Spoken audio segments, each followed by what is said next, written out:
Hello, my name is Kyla Casey. I'm a student nurse here at the University of South Alabama, and today I will be performing my medication administration checkoff. So first I will start by scanning the room.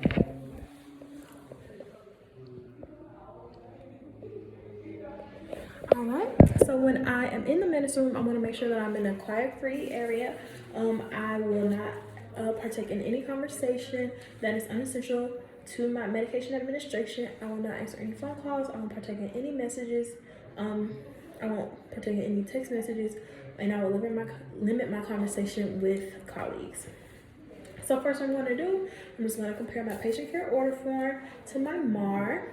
So I see that we have Mr. Jaguar Jones as my patient. Jaguar Jones, his date of birth is 08/25/1963, 08/25/1963, and medical record number 417-6352, 417-6352.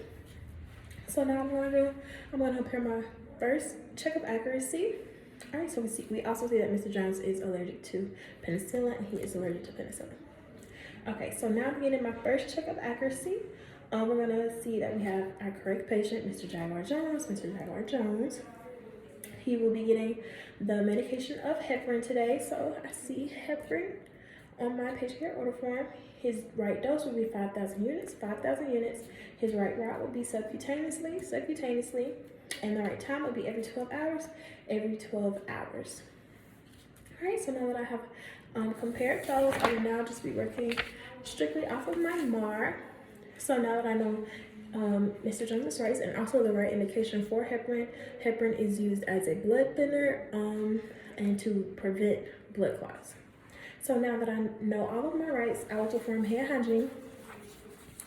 I will select my correct medication. So I see that we have heparin. Heparin is supplied as 10,000 units per milliliter, and it doesn't expire until 2025. So it is safe to use. Heparin. All right. And so now what I'm going to do, I see that heparin is supplied as 10,000 units per milliliter, but since we only need 5,000 units per milliliter, I would only use a 0.5 of a milliliter.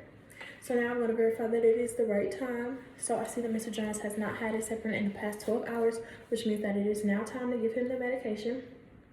And also, the medication will be going in subcutaneously. So I will be using my TB syringe, which is good for subcutaneous injections. All right, so as I previously stated, we see that heparin is supplied as 10,000 units per milliliter. Since we only need 5,000 units, I would only use 0.5 of a milliliter. So now that we know this, I will take a clean alcohol prep pad and I'll clean the top of my vial. All right, and now I will remove my syringe. And since we only need 0.5 of a milliliter, I will draw up 0.5 of a milliliter of air. I will only withdraw up 0.5 of a milliliter of air. My phone was on 10%, and it was a notification. Okay, so now that I'm drawing up 0.5 of a milliliter of air, I will remove my cap, and I will put the air into my vial. Now I will flip it, and now I will just withdraw just a little bit more than of a half of a milliliter of the heparin. So now I'm just going to flip to get any air bubbles out, and I'm going to correct my dosage. Alrighty. Now that I've done that, I'm going to recap using the scoop method.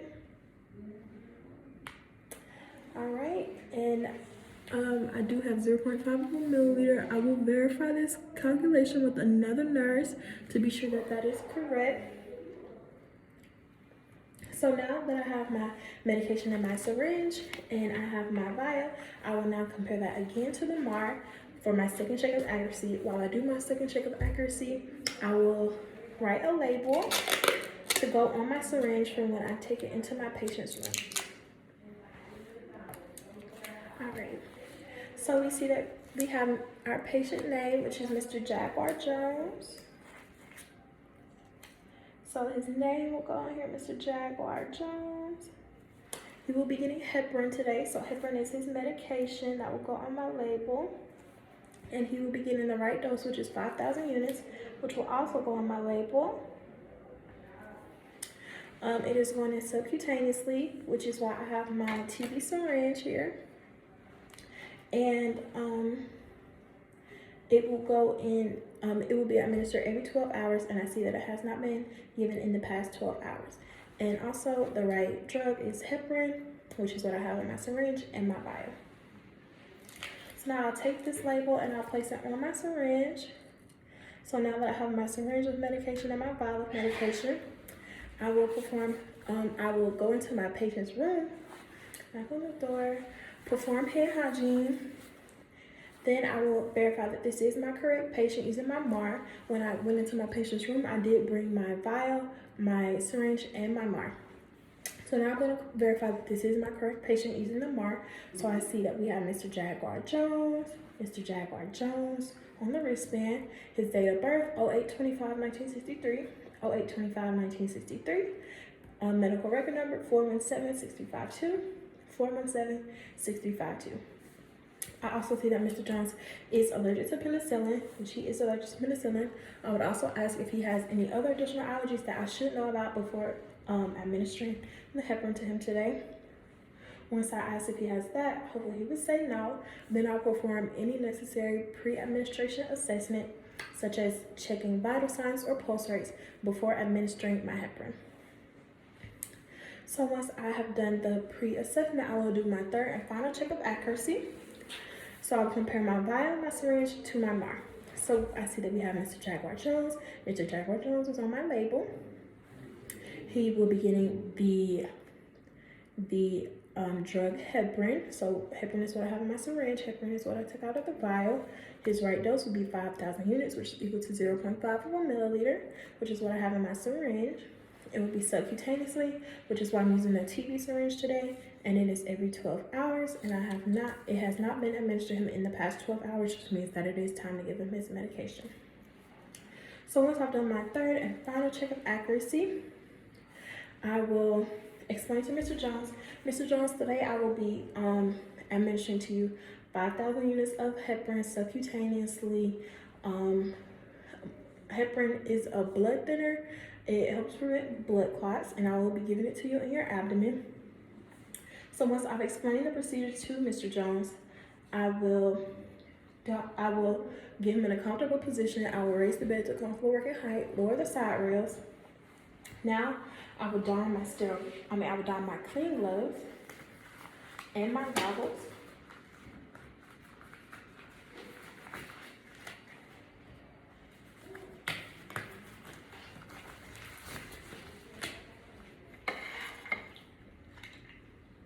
All right, now that I have Mr. Jones in a comfortable position, ready to take his medicine, first I will perform a pre-assessment on the skin. So since I'm doing a subcutaneous injection, I will go in the abdomen. So when I'm administering in the abdomen, first I just wanted to give it a pre-assessment, making sure that there aren't any bruises at the injection site or any tenderness or redness. So I will get a clean alcohol prep pad. I will clean from inside to outside, make sure not to go over any spots that I may have already cleaned. And so when giving a subcutaneous injection, you want to stay at least 2 inches away from the umbilicus. You want to make sure to not go above the intercostal margin or below the pubic region. And you want to stay between the iliac spines. So when given a subcutaneous injection, you can either go in at 90 degrees or 45 degrees, depending on the amount of subcutaneous tissue and the size of the needle. So today I will be going in at 90 degrees because I can pinch at least 2 inches of skin. So now I'll get my syringe, remove the cap, pinch the skin, and you're gonna feel a quick pinch, Mr. Jones, okay? And now I will slowly administer the medication.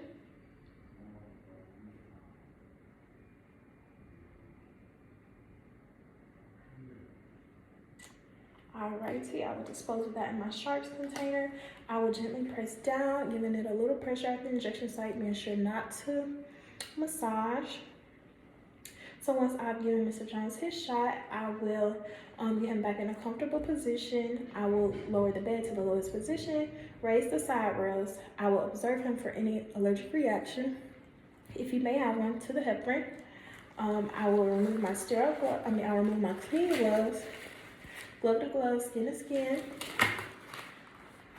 I'll perform hand hygiene, and then I will go and do my 7th right, which is documentation. So I will go and document that I did administer the heparin to Mr. Jones today. And in about 30 minutes after administering this medication, I will go back into Mr. Jones' room to assess him for any abnormalities after I've given him his 5,000 units of heparin.